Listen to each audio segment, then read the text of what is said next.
नमस्कार, स्वागत है आप सभी का खबर बिहार में। मैं रविंद्र सिंह आपके साथ। चुनावी जंग में नेताओं के बेतुके और उन्मादी बयानों का सिलसिला चला तो चुनाव आयोग ने कार्रवाई का हंटर भी चलाया। चुनाव आयोग की इस कार्रवाई के बावजूद विवादित बयानों पर लगाम लगती नजर नहीं आ रही है। इस कड़ी में नया नाम पंजाब सरकार में मंत्री और कांग्रेस नेता नवजोत सिंह सिद्धू का जुड़ गया है।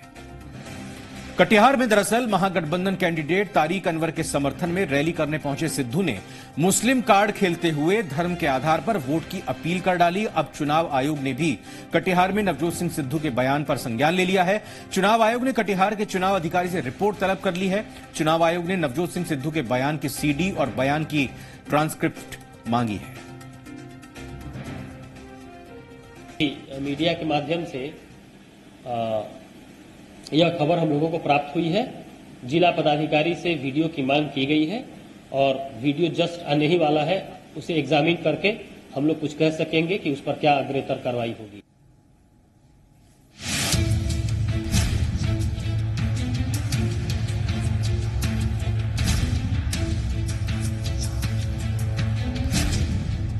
मोदी के खिलाफ सिद्धू का मुस्लिम कार्ड।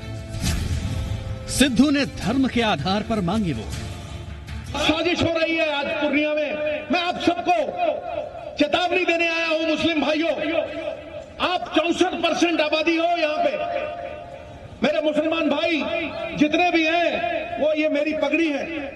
आप सब लोग पंजाब में भी काम करने जाते हो और पंजाब में आपको हमारी तरफ से प्यार मिलता है। मेहमान जो हमारा होता है वो जान से प्यारा होता है। ये बांट रहे हैं आपको मुस्लिम भाइयों। ये यहां पे ओवैसी साहब जैसे लोगों को लाके एक नई पार्टी साथ में खड़ी करके आप लोगों की वोटें बांट के ये जीतना चाहते हैं। अगर तुम लोग इकट्ठे हुए 64% आपकी आबादी है, माइनॉरिटी मेजॉरिटी में है यहाँ पे। यदि तुम इकट्ठे हुए और इकट्ठे होके एकजुट होके वोट डाला तो सब उलट जाएंगे। मोदी सुलट जाएगा, छक्का लग जाएगा। कटिहार के चुनावी रण में पहुंचे सिद्धू का ये बयान सियासी पारा गर्म कर गया।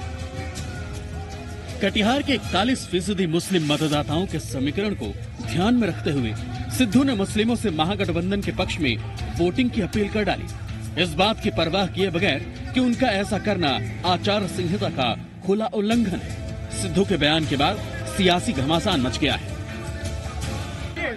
हाँ जी, मेरे को कोई नोटिस नहीं आया। मुझे कोई नोटिस नहीं, मैंने कुछ गलत नहीं।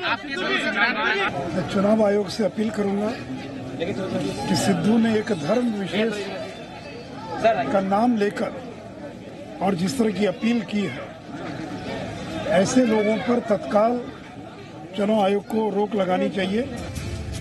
आचार संहिता के नियमों के तहत कोई भी नेता, प्रत्याशी या पार्टी धर्म के आधार पर वोट नहीं मांग सकता, न ही किसी एक समुदाय से इस प्रकार एकजुट मतदान की अपील कर सकता है। बावजूद इसके नेता ऐसा करने से बाज नहीं आ रहे। भारतीय जनता पार्टी के नेता जिस तरह से विषैले बोलते हैं, जिस तरह से धार्मिक उन्माद फैलाने की बात करते हैं, बिलो द बेल्ट जाकर के बात करते हैं, तो इलेक्शन कमीशन को तो संज्ञान लेना चाहिए। देश को प्रधानमंत्री के खिलाफ संज्ञान लेना चाहिए। नवजोत सिंह सिद्धू जी का बयान कहीं से आचार संहिता को उल्लंघन का मामला नहीं बनता है।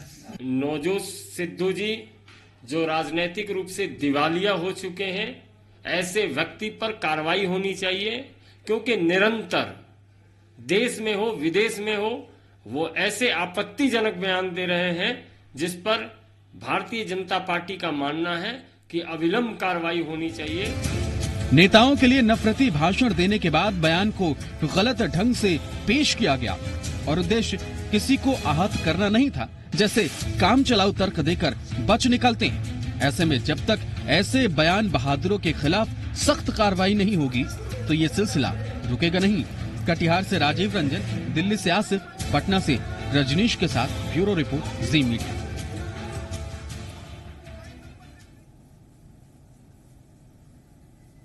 इधर पटना साहिब से बीजेपी प्रत्याशी और केंद्रीय मंत्री रविशंकर प्रसाद ने सिद्धू के बयान को देश बांटने वाला कहा और इसको लेकर कांग्रेस पर जमकर निशाना साधा।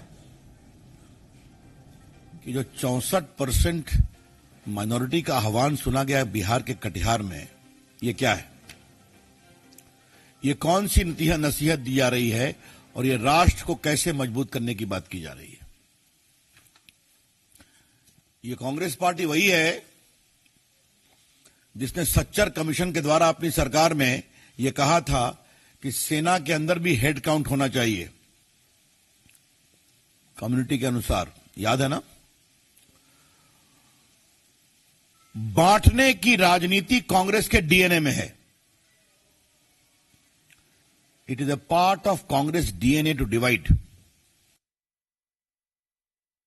आरजेडी विधायक तेज प्रताप यादव के जन्मदिन के मौके पर तेजस्वी यादव उन्हें बधाई देने के लिए पहुंचे। इस मुलाकात पर सबकी नजर थी क्योंकि हाल के दिनों में तेज प्रताप यादव पार्टी के खिलाफ बागी रुख अख्तियार कर चुके हैं, जिसे लेकर यह मुलाकात बेहद अहम मानी जा रही है।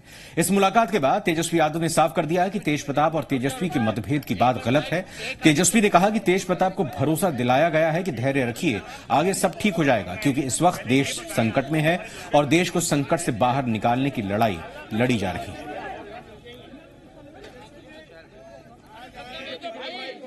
कोई भी फंक्शन रहा हो, कोई भी पार्टी गतिविधि कार्य रहा हो, हम मिलते रहे हैं और हमारे भाई से रेगुलर हमारी बातचीत होते रही है और हम मिलते रहते हैं, बातचीत करते रहते हैं राजनीति पे या कोई मसला हो। आज जन्मदिन के मौके पे हम लोग सब दोनों भाई कृष्ण और अर्जुन एकजुट हुए हैं और जन्मदिन को हम लोग दोनों भाई हम लोग सब पूरे फैमिली सब लोग मिल करके मनाने का काम कर रहे हैं। बहुत सारे लोग माइक पीछे रखिए, आप माइक पीछे रखिए। अरे कोई एक आदमी बोलिए, एक आदमी। इस वक्त पे दोनों भाई मिले हैं, क्या मैसेज जाएगा इसका, ये तो बताइए। इसका मैसेज कृष्ण और अर्जुन का जाएगा। हम तो शुरू से कहते आए हैं मैसेज तगड़ा जाएगा। अरे आज दोनों भाई साथ मिले थे। एक मिनट मतलब आज के दिन भी आप लोग विवाद से ही सवाल शुरुआत कीजिएगा। बात सुनिए, ये तो मैं कह रहा हूँ विवाद था ही नहीं। विवाद क्यों रहेगा विवाद? आज जन्मदिन का अवसर है और इस अवसर पर हम अपने बड़े भाई को बधाई और शुभकामनाएं देने आए हैं और साथ ही साथ आशीर्वाद लेने आए हैं कि ये जो चुनौती है सामने, हम लोगों को मिलजुल करके सांप्रदायिक शक्तियों और मनुवादियों से लड़ाई लड़ना है और जिस प्रकार से ये जो चुनाव है हर एक का भविष्य तय करेगा। ये कोई एक पार्टी या एक नेता का ही भविष्य तय नहीं करता, ये पूरे देश का भविष्य जो चुनाव वो तय करेगा। ये जो विचारधारा की जो लड़ाई है, इस विचारधारा की लड़ाई में आज हमारे पिता को साजिश के तहत जेल भेजने का काम किया गया। हमें अपने बीमार पिता से मुलाकात नहीं करने दिया जा रहा, पूरी तरीके से साजिशों का अंबार लगा दिया गया है। तो इस घड़ी में हम सबों की जिम्मेदारी बनती है, चाहे तेजस्वी हो या तेज प्रताप हो, सब लोग मिलजुल करके लालू जी के लिए न्याय की लड़ाई को लड़े और देश को संविधान और आरक्षण बचाने की जो लड़ाई है उस पे हम लोग एकजुट होकर के जो मनुवादी लोग हैं, जो सांप्रदायिक शक्तियां हैं, उनको धूल चटाने का काम करें। ये टॉप सीक्रेट है और ये टॉप सीक्रेट चीजें जो गिफ्ट होती हैं वो बताई नहीं जाती। पहले चरण का मतदान हो चुका है और दूसरे चरण की वोटिंग के लिए उल्टी गिनती शुरू हो गई है, यानी चुनावी बयार पूरे शबाब पर है। फिर भी महागठबंधन की परेशानी धीरे धीरे बढ़ती जा रही है। सबसे पहले टिकट को लेकर समस्या हुई, फिर जैसे तैसे करके बंटवारा हुआ और अब महागठबंधन बागियों से परेशान है। नई परेशानी शकील अहमद और अली अशरफ आतमी ने बढ़ा दी है। दोनों ने पार्टी के खिलाफ जाकर चुनाव लड़ने का फैसला किया है। शकील अहमद तो निर्दलीय पर्चा भी भर चुके हैं।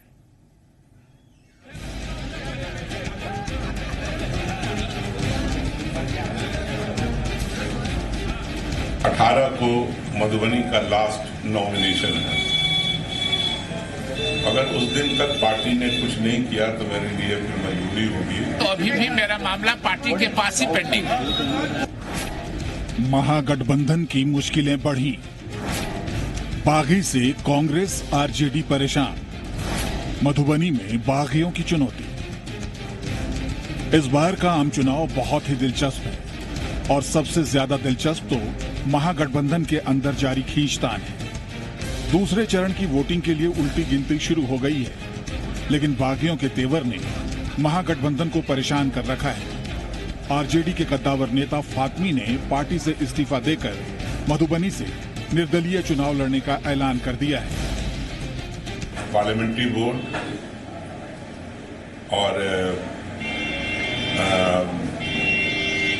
और जो भी बॉडी है जहां का भी मैं मेंबर हूं, नेशनल काउंसिल है, एग्जीक्यूटिव काउंसिल है, तो उससे मैं अपने आप को अलहदा करता हूं और 18 तारीख तक इंतजार करूंगा कि पार्टी मेरे लिए कुछ विचार करे। कि हर बार ठेका उसी को मिलेगा चुनाव लड़ने का, चाहे एक जगह की बात है हर जगह की बात है, तो ये गलत फहमी में लोग हैं। अब जो भी पार्टी के विरुद्ध कार्रवाई करेगा या छोड़ करके जाएगा, उसका दोबारा पार्टी में आना 6 साल तक तो सोचा ही नहीं जाएगा। तो ये कहानी आरजेडी की है। ठीक इसी कहानी में कांग्रेस की भी एंट्री है। कांग्रेस के बागी शकील अहमद ने तो फातमी से एक कदम आगे रहते हुए मधुबनी सीट से पर्चा भी भर दिया, लेकिन वो खुद को बागी नहीं मानते हैं। उनकी दलील ये है कि जिस तरह से सुपौल में आरजेडी ने निर्दलीय को उतारा है, जैसे चतरा में फ्रेंडली फाइट है, वैसी ही लड़ाई मधुबनी में है। तो मैंने अपनी पार्टी से कहा है कि या तो फ्रेंडली कंटेस्ट के लिए हमको पार्टी का सिंबल दे दिया जाए या निर्दलीय लड़ने पर हमको समर्थन दे दिया जाए। तो अभी भी मेरा मामला पार्टी के पास ही पेंडिंग है। सुपौल में हमारे उम्मीदवार हैं रंजीत रंजन जी, सिटिंग एमपी हैं, उनके खिलाफ आरजेडी के एक निर्दलीय उम्मीदवार खड़े हो रहे हैं और आरजेडी ने उनको समर्थन किया है। यानी चर्चित बागियों ने अपने अपने पार्टियों के खिलाफ ताल ठोक दिया है और इन बागियों की सियासी चाल ने महागठबंधन को परेशान कर दिया है।